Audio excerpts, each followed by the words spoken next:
कैसे हैं आप सब लोग। दोस्तों मैं हूं मोहरी लाल में आज मोहित शर्मा। आज आपको लेके आया हूं कुरुक्षेत्र की राजनीति के कुछ विशेष तथ्य हमने जुटाए हैं जिसको मैं आपके साथ इस वीडियो में साझा करने आया हूं। दोस्तों कुरुक्षेत्र की राजनीति पूरे हरियाणा की राजनीति में एक अहम हिस्सा अदा करती है। आपको मालूम है यहाँ पर कुरुक्षेत्र की राजनीति में चार बड़े दिग्गज जिन्होंने अपनी राजनीति में पूरा पहरा करने के लिए अपने चार दिग्गज उतारे हैं। उन दिग्गजों के नाम किसी से भी कोई भी अलग नहीं है। उन दिग्गजों के नाम है, पहला जो नाम है सांसद जो कुरुक्षेत्र से 10 साल सांसद रह चुके नवीन जिंदल जी का नाम है। उसके बाद जो दूसरे उम्मीदवार हैं आपको इनेलो पार्टी से हैं वो अभय चौटाला जी, उनका भी हरियाणा की राजनीति में बहुत बड़ा वर्चस्व है। तीसरे जो उम्मीदवार हैं आम आदमी पार्टी के साझे उम्मीदवार कांग्रेस पार्टी के और इंडिया गठबंधन के साझे उम्मीदवार हैं आपके सुशील गुप्ता जी। चौथे और प्रमुख उम्मीदवार हैं पालाराम सैनी जी। आज इसके विषय में पूरी चर्चा करेंगे और बताएंगे किस तरीके से कुरुक्षेत्र की सीट किस तरीके से हॉट है और चारों जो कैंडिडेट हैं उनके कितने कितने मापदंड के आधार पर उन्हें किस तरीके से आगे लीड मिल सकती है या वो किसी कारण से पीछे हो जाएगी। हालांकि ये हमारी अपनी धारणा है, इस धारणा को मैं आपको इस वीडियो में साझा कर रहा हूं। तो पहले बात करते हैं, सबसे पहले एक हमारे उम्मीदवार जो हमारे कांग्रेस पार्टी से उम्मीदवार हैं सुशील गुप्ता जी। कांग्रेस पार्टी का उन्हें समर्थन है, आम आदमी पार्टी के उम्मीदवार हैं। अब आप ये समझिए जो सुशील गुप्ता जी हैं वो हरियाणा के, भले ही हरियाणा की राजनीति में कुछ उनका है मैं, परंतु कुरुक्षेत्र की धरती के लिए हो सकता है वो नए हैं। तो कहीं ना कहीं राजनीतिक जो विपक्ष पार्टी है, जो दूसरी पार्टियां हैं वो उन पर आरोप लगा रही हैं कि ये जो कैंडिडेट है ये बाहर से लाए हुए उम्मीदवार हैं। दूसरा, इनके साथ इंडिया गठबंधन, अगर मैं बात करूं कांग्रेस का एक अपना होल्ड है यहाँ पर। अगर मैं बात करूं अशोक अरोड़ा और भी कई कांग्रेस के बड़े दिग्गज नेता हैं यहाँ पर। इवन जो लाडवा की जो सीट है वो भी कांग्रेस विधायक की मेवा सिंह की अपनी वो है। तो कहीं ना कहीं वैश्य समाज से है तो वैश्य समाज की भी यहाँ पर वोट का उनको बेनिफिट मिल सकता है। परंतु यहाँ पर कुछ राजनीतिक विशेषज्ञों का ये मानना है कि अगर आम आदमी पार्टी को ये सीट मिल जाती है किसी वजह से, हालांकि अभी जो ग्राउंड रियलिटी पे कुछ चैनल्स ने जो सर्वे किया है आज की डेट में सुशील गुप्ता का नाम उसमें आगे आ रहा है। परंतु किसी कारणवश अगर सुशील गुप्ता ये सीट जीत जाते हैं, राजनीतिक विशेषज्ञों का ये मानना है, तो कांग्रेस पार्टी को इसका नुकसान हो सकता है। आने वाले विधानसभा चुनाव में कांग्रेस पार्टी को इसका नुकसान हो सकता है, क्योंकि अगर आम आदमी पार्टी का इस सीट पर वर्चस्व बनता है तो हालांकि इस सीट पर 9 विधानसभाएं आती है तो कहीं ना कहीं 9 की 9 विधानसभा पे आम आदमी पार्टी को इसका फायदा मिलेगा, जिसका सीधा सीधा नुकसान कांग्रेस पार्टी को हो सकता है। तो कांग्रेस के वरिष्ठ नेता कभी भी ये नहीं चाहेंगे कि, क्योंकि हरियाणा विधानसभा में अभी चूंकि कांग्रेस की लहर बन रही है, लहर उस वजह से कांग्रेस पार्टी कभी भी अपना विधानसभा में इस तरीके का कोई भी ग्राफ, कोई भी गुंजाइश नहीं ले सकती, कोई भी इस तरीके का खेल नहीं खेल सकती जिससे उसको नुकसान हो। तो राजनीतिक विशेषज्ञ ये कह रहे हैं कि कांग्रेस की अंदर की कूटनीति शायद इनको हरा दे। ये एक बड़ी बात मैं आपको कह रहा हूं। हालांकि अंदर की बात क्या है, आज मैं अगर बात करूं हर जनसभा में आम आदमी पार्टी के और कांग्रेस के या और दूसरी भी कुछ सहयोगी दल हैं, उनके सभी इनके साथ कंधे से कंधे मिलाकर सभाओं में तो दिख रहे हैं, परंतु अंदर की बात क्या होगी ये हो सकता है कहीं ना कहीं सुशील गुप्ता को हराने का कारण ना बन सके। दूसरी, इनकी जो जीत है कुरुक्षेत्र में, इनका ग्राफ बहुत बड़ा तो नहीं है, परंतु अभी आम आदमी पार्टी के लिए एक बहुत बड़ी, हरियाणा के लिए एक बहुत बड़ी बात है कि हरियाणा के सभी डिस्ट्रिक्ट से, आसपास के सभी डिस्ट्रिक्ट से यहाँ पर आम आदमी के कार्यकर्ता पूरा डेरा जमाए हुए, क्योंकि उन्होंने फोकस हरियाणा विधानसभा में अगर इन्होंने जीत वर्चस्व करनी है तो कहीं ना कहीं इनको भी अपने आप को प्रूव करना पड़ेगा। इनको पूरी शक्ति लगाए हुए हैं, चाहे इसमें महेंद्रगढ़ से मनीष यादव की बात करें, गुड़गांव टीम की बात करें, यमुनानगर टीम की बात करें, करनाल टीम की बात करें, वो अनुराग डांडा जी भी यहाँ पर पूरी। और अगर मैं बात करूँ हरियाणा का ये जो लोकसभा सीट कुरुक्षेत्र लोकसभा सीट है, इसमें कुछ एरिया में पंजाबी समुदाय, जिसमें मैं बात करूं पंजाब के काफी एरिया से यहाँ पर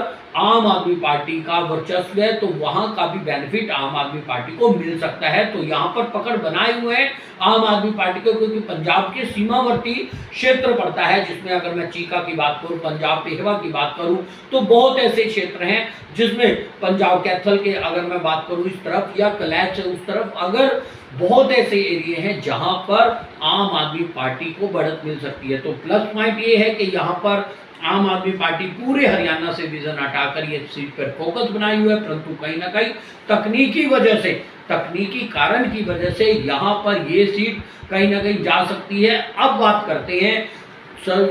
भारतीय जनता पार्टी के। तो अगर मैं बात करूं, एक वो प्रत्याशी नवीन जिंदल, जिनको व्यवसायी क्षेत्र में देख सकते हो, जिन्होंने कुरुक्षेत्र को बहुत ही करीब से देखा है, कुरुक्षेत्र की एक एक गली, हर एक गांव यहाँ पर उन्होंने काम किए हुए हैं। अगर मैं बात करूं नवीन जिंदल जी की, उनकी अगर ये एक राजनीतिक घराना भी है, व्यवसायिक घराना तो है कांग्रेस के, हालांकि इनकी जो व्यवसायिक और आपको राजनीतिक पारिवारिक वो है वो कांग्रेस ही रही है, परंतु किसी कारण से यहाँ पर उनको ये बात की गई कि वो उन्होंने कांग्रेस से शिफ्ट किए थे, बीजेपी में आए हैं। अब इसका खामियाजा धरातल की खबर में, धरातल की खबर में नवीन जिंदल का कई बार किसान भी विद्रोह करते हुए उनको देखा जा सकता है, परंतु ये सोशल मीडिया पे कई चीज़ें वायरल हो रही हैं जिसमें उनको कांग्रेस में, जब वो कांग्रेस में थे तो किसान कहीं ना कहीं उनसे रुष्ट है कि आप 10 साल कांग्रेस की जो कुरुक्षेत्र की सीट से है वो कहीं ना कहीं दूर थे, तो आज आपको ऐसी क्या वजह है कि वहां पर आप नवीन जिंदल जी को आप यहां पर अब आए। दूसरी बात, अगर आप 10 साल बाद यहां पर आए हो तो धरातल से आप दूर थे, तो आप तब कहाँ थे? तो उस पे नवीन जिंदल की अपनी छवि बहुत अच्छी है, व्यवसायिक घरानों में नहीं, हर परिवार में वहां पर उनको फायदा मिल सकता है, परंतु कहीं ना कहीं एक बात सब लोगों के जहन में आ रही है, जो बीजेपी के कार्यकर्ता, अंदर की राजनीति क्या है, अंदर की बात क्या है, कि ये भी एक क्वेश्चन बीजेपी पे लग रहा है, क्या बीजेपी में इतने बड़े नेताएं होने के बाद कुरुक्षेत्र लोकसभा में क्या एक भी व्यक्ति ऐसा नहीं था जो नवीन जिंदल को के सामने टिक पाए? तो बीजेपी के लिए एक बहुत बड़ा क्वेश्चन है, जिसका खामियाजा नवीन इस सीट को हो सकता है, जिसका नुकसान भी इस सीट को हो सकता है, कि जो लोग दरिये बिछाकर इस सीट के लिए मेहनत कर रहे थे, जिसमें कुछ ऐसे नेता हैं जब से नवीन जिंदल जी को टिकट मिली है, जिसमें अगर मैं बात करूं कैलाश सैनी की, जिसमें मैं बात करूं डीडी शर्मा की, उनको उनके नवीन जिंदल के आज के प्रोग्रामों से दूर देखा जा रहा है। क्यों देखा जा रहा है? क्योंकि वो कहीं ना कहीं उस लिस्ट में थे, वहां पर उनको उनके प्रोग्रामों में नजर नहीं दिख रहे हैं। हालांकि कुछ जगह वो दिखे भी हैं, परंतु एक प्रत्यक्ष रूप से वो उनकी कंपेनिंग में आगे नहीं बढ़ रहे हैं। इसका खामियाजा नवीन जिंदल जी को हो सकता है, परंतु एक बात ये कहने को मिल रही है कि नवीन जिंदल को बहुत अच्छे तरीके से जीतना आता है, नवीन जिंदल को बहुत अच्छे तरीके से सीट को किस तरीके से लीड, क्योंकि तमाम गरीब जो बंदा है, जो गरीब यहाँ पर वर्ग है, वो ये सोचता है कि नवीन जिंदल में एक ऐसी पावर, अगर सरकारी कारण से, किसी ना किसी सरकारी कारण से हमारा काम नहीं भी होता, नवीन जिंदल में एक ऐसी मियाद है कि वो अपने दम पर भी उनके काम, संबंधित काम कर सकते हैं। यहाँ के अगर मैं कुरुक्षेत्र एरिया की बात करूँ, जब वो सांसद थे तो उन्होंने सैकड़ों ऐसे परिवार है, हजारों ऐसे परिवार है जिनको उन्होंने व्यक्तिगत रूप से भी मदद की हुई है, व्यक्तिगत रूप से, सामाजिक रूप से उन्होंने कई प्रतिष्ठानों को खड़ा किया हुआ है, तो उसका फायदा उनको तो मिल सकता है। परंतु ये जनता के लिए अब सोचने की बात है कि क्या इन्होंने कांग्रेस से बीजेपी में आए, ये कोयला चोर जो लोग बोलते थे आज उन्हीं को आगे रख रहे हैं, तो ये भी सोचने का विषय है। तो जनता ये सोच रही है, जनता उनसे पूछ रही है, तो ऐसी क्या वजह है कि आप आज नवीन जिंदल जी को आगे आपको लाना पड़ा? तो दोस्तों, ये भी आप भी इस बारे में क्या सोचते हैं, कमेंट बॉक्स में जरूर बताएं। तीसरा जो एक उम्मीदवार मैं आपको बात करूं, हरियाणा की धरती पे चौधरी देवीलाल जी के पुत्र हैं, उनके पुत्र हैं। अगर मैं चौटाला जी के बेटे की बात करूं, अभय चौटाला को हरियाणा की राजनीति में कोई अलग सा नाम नहीं है, कुरुक्षेत्र की राजनीति में एक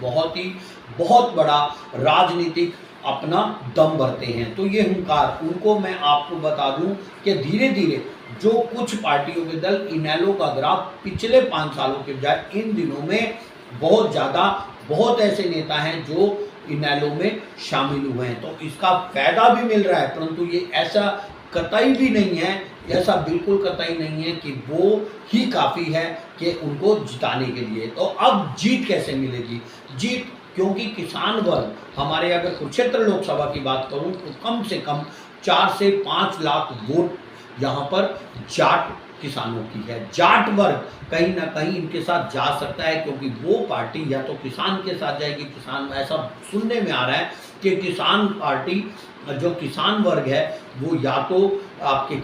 कांग्रेस के साथ जाएगा और वो इनेलो के साथ जा सकता है। अब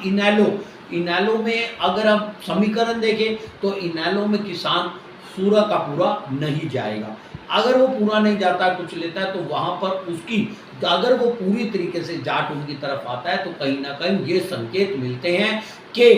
हरियाणा में कुरुक्षेत्र सीट पर ये इनेलो का कब्जा हो रहा है। और अगर गांव में लहर की बात करो, जनसभाओं की बात करो, तो इनकी बढ़ती भीड़ को देख के ये अंदाजा लग सकता है, इनको पता लग सकता है कि किस तरीके से इनेलो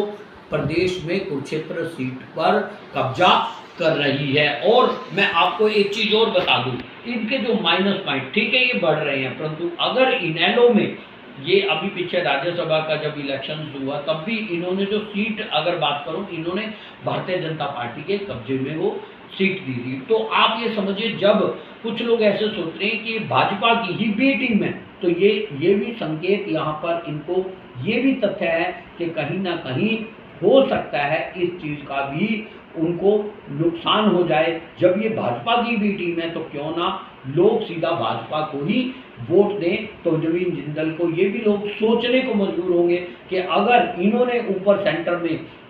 मोदी जी को ही वोट करनी है तो क्यों ना हम वो डायरेक्ट नवीन जिंदल जी को करें। तो ये भी एक बात सोचने की है। हाँ, किसी कारणवश अगर ये सीट कहीं ना कहीं